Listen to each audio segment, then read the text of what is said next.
Assalamualaikum warahmatullahi wabarakatuh. Pada pertemuan kali ini saya akan menjelaskan materi singkat tentang penelitian pre-eksperimen untuk memperjelas materi yang sudah saya jelaskan secara offline atau secara luring. Pre-eksperimen ini sebenarnya penelitian eksperimen ya. Jadi lebih ke khusus pre-eksperimen atau secara umum ini adalah penelitian kuantitatif. Nah, untuk pre-eksperimen ini biasanya disebut dengan istilah lain yaitu one group pretest post-test design. Biasanya lambangnya itu menggunakan 01, X, dan 02. Apa 01 dan 02 atau X ini? 01 ini maksudnya adalah tes ya. 02 juga tes. Cuma 01 ini adalah tes sebelum X. Nah, sedangkan X ini adalah eksperimen atau uji coba atau istilah lain dalam penelitian itu disebut dengan treatment. Jadi tes sebelum perlakuan dan 2 ini adalah tes setelah perlakuan, setelah treatment. Maka istilah lain 01 ini adalah pre-test, 02 adalah post-test. Baik, saya lanjutkan. Nah, contoh misalkan ada jenis penelitian misalkan pengaruh model CTL terhadap hasil belajar siswa pada mata pelajaran fikih untuk siswa kelas 4 MI Nurul Munin Probolinggo. Perlu kita ketahui bahwa dalam dalam pre-test, post-test atau istilah lain di sini pre-eksperimen itu hanya dilakukan treatment di satu kelas, artinya tidak ada kelas pembanding, tidak ada kelas kontrol. Jadi kita lakukan di kelas 4 saja di sini ya. Tidak ada 4A, tidak ada 4B. Jadi cukup di kelas 4, kebetulan di MI Nurul Munin. Jadi kita tidak bisa membandingkan dengan kelas lainnya. Sehingga yang kita bandingkan nanti di bagian hasil belajar di sini adalah tes sebelum pembelajaran menggunakan CTL dan tes setelah pembelajaran menggunakan CTL. Sehingga rumusan masalah di sini hanya ada satu. Apa? Yaitu apakah ada pengaruh model CTL terhadap hasil belajar siswa pada mata pelajaran fikih untuk siswa kelas 4 MI Nurul Munin Probolinggo. Maka ketika sudah ada satu rumusan masalah di sini, maka kita bisa rumuskan menjadi hipotesis. Seperti yang sudah saya jelaskan, ada H0 atau hipotesis 0 dan ada H1 atau HA alternatif. Untuk H0 ini biasanya yang bertolak belakang ya, biasanya menggunakan kata tidak ada. Kalau H1 atau H alternatif itu menggunakan ada. Contohnya, jadi kalau misalkan rumusan masalah apakah ada pengaruh model CTL dan seterusnya, maka H0 tidak ada pengaruh model CTR terhadap titik-titik dan seterusnya. Kalau H1 ada pengaruh model CTL terhadap titik-titik sesuai dengan rumusan masalah di atas. Nah, baik. Untuk selanjutnya ya untuk one group pre-test post-test design di sini atau pre-eksperimen itu ada langkah-langkah yang harus kita lakukan ya. Jadi paling tidak ada 3 langkah. Di sini sudah saya buatkan 1, 2, 3 dan 4 ya. Baik. Yang pertama ada analisis deskriptif. Yang kedua ada uji normalitas. Ini nomor 2 ini wajib ya. Anda nanti mau menentukan 3 atau 4 ya. Kalau hasil uji normalitasnya ini masuk data normal, maka kita gunakan uji yang ketiga. Tapi kalau berdasarkan hasil uji normalitas di sini tidak normal, tidak simetris ya, atau tidak normal, maka kita akan melakukan uji Wilcoxon. Baik, biar lebih cepat kita masuk ke analisis deskriptif.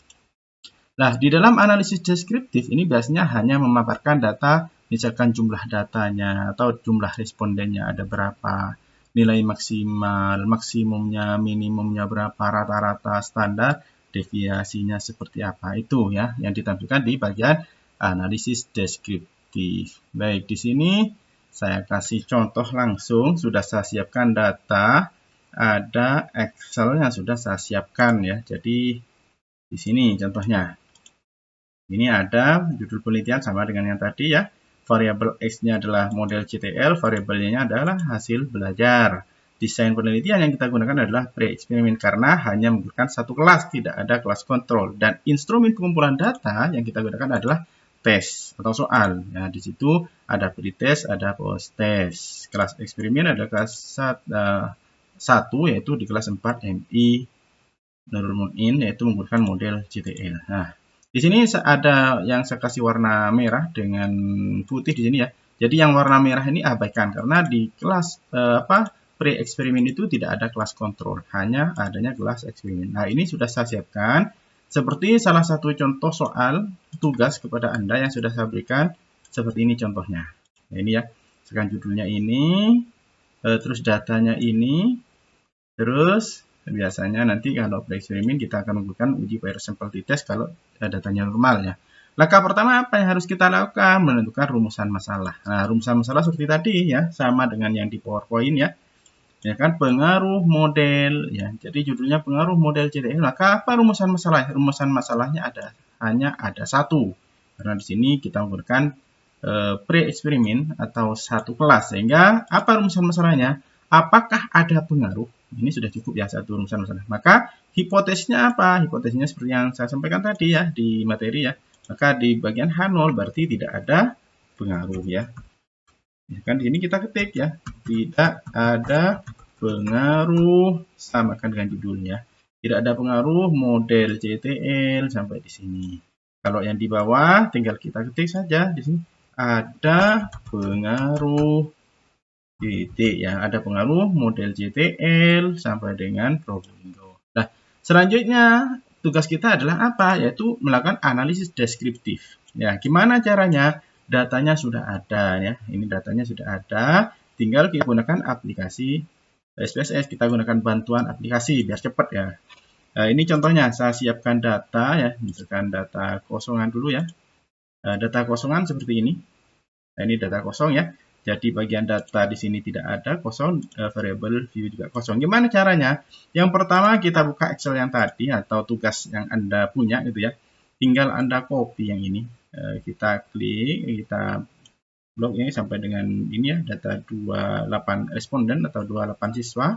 Kita klik kanan copy atau Ctrl C ya di keyboard ya.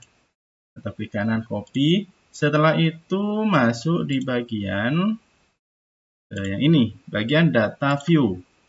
Luruskan dengan nomor 1, klik kanan, paste. Nah, ini kita atur ya, biar tidak koma 000, maka di bagian variabel kita edit. Jangan lupa desimal, kita tidak menggunakan desimal ya di soal. Jadi yang desimalnya kita jadikan 0, contohnya di mana? Nah, ini sudah tidak ada 0 lagi. Maka di sini kita tulis yang pertama ini adalah pretest, yang di sini yang ke bawah yang ini posttest. Maka kita edit ya. Yang nomor 1 ini adalah pretest. Yang nomor 2 adalah posttest. Jangan lupa di bagian ini jangan dikasih spasi ya. Kalau Anda kasih spasi biasanya tidak bisa. Contohnya ya, misalkan post, kita kasih spasi, enter ya, tidak bisa ya ini ya. Jadi di bagian ini jangan dikasih spasi. Nah, yang boleh dikasih spasi di bagian label. Ya, kan pretest. Kasih spasi di sini. Silahkan, ini bisa ya. Pretest di sini, post test misalkan. Nah, ini ya. Ini boleh, bisa gitu ya. Nah, selanjutnya apa langkah yang harus kita lakukan? Yaitu kita klik analyze ya, analyze ya, analyze ya, descriptive statistik ya. Setelah itu geser ada deskriptif. Klik. Nah, setelah itu data ini kita pindah ke bagian variabel. Kita klik yang ini, kita pindah satu-satu boleh, pindah sekalian, Ctrl A, langsung klik di sini ya.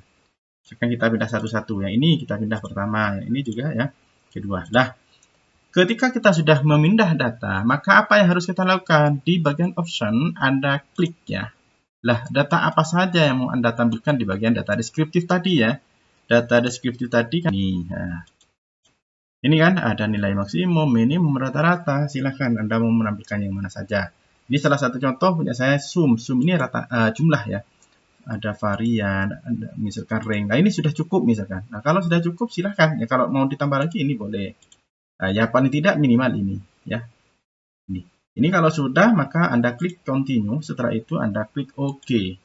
Mana hasil analisis deskriptif ya? Ini hasilnya. Kita klik kanan ya, kita klik kanan, copy as image ya. Setelah itu kita buka ya. Di tugas Anda mungkin ya, bagaimana hasil uji analisis deskriptif? Maka tinggal Anda klik kanan, paste image ya. Nah, ini hasil analisis deskriptif. Cuma ini butuh penjelasan, bukan hanya gambar saja. Jadi nanti ketika Anda melakukan penelitian kuantitatif, jangan hanya menampilkan gambar seperti ini, tapi ini butuh penjelasan. Apa penjelasannya? Contohnya ya, kalau saya jelaskan secara lisan ya. Di sini jumlah respondennya ada 28, di pretest ada 28, post-test juga ada 28. Sedangkan rank ini jangkauan ya, jarak ya. Nilai tertinggi dengan nilai terendah 71 dikurangi 61 sama dengan 10, 80 dikurangi 69 sama dengan 11. Jadi jarak nilai tertinggi dengan terendah. Sum ini jumlahnya, min ini rata-rata, standar deviasi, varian. Baik, lah biar Anda tidak bingung dalam menjelaskan ini, maka Anda silakan klik kanan saja, copy ini, buka AI. Nah, silakan misalkan di paste di sini. Paste, nah klik Ctrl V atau klik kanan paste ya gini ya, klik kanan paste di sini. Nah, ini sudah masuk gambarnya. Maka selanjutnya Anda kasih keterangan ini ya. Nah, ini keterangan. Maka Anda copy saja data yang di sini. Ini kan butuh penjelasan. Saya minta penjelasan yang Anda buat itu 2 paragraf, paling tidak 1 paragraf 5 kalimat. Tinggal Anda copy saja penjelasan di sini ya. Silahkan nanti Anda paste ya. Di sini kasih keterangan ya. Misalkan kasih perintah, tolong buatkan penjelasan gambar hasil. Nah, sudah. Setelah itu tinggal enter atau Anda klik di bagian ini. Tinggal kita tunggu ya. Kita tidak perlu pusing-pusing mikirin, oh ini jumlahnya atau min, median, dan range, dan sebagainya. Nah, ini sudah ketemu ya, sudah ada. Tinggal kita copy saja tugas ini ya. Kita blok ya. Ini sampai di sini, copy, Ctrl C atau klik kanan, copy gini ya. Setelah itu kita buka tugas kita ya, di bagian ini kita paste gitu ya, copy paste ya, Ctrl V. Nah, ini sudah selesai untuk tugas yang pertama adalah analisis deskriptif. Nah, di video berikut formalitasnya ya, di bagian bawah ini ada uji formalitas. Baik, mungkin cukup itu saja untuk bagian pembahasan analisis deskriptif. Sudah saya jelaskan, mudah-mudahan bermanfaat. Saya akhiri. Assalamualaikum warahmatullahi wabarakatuh.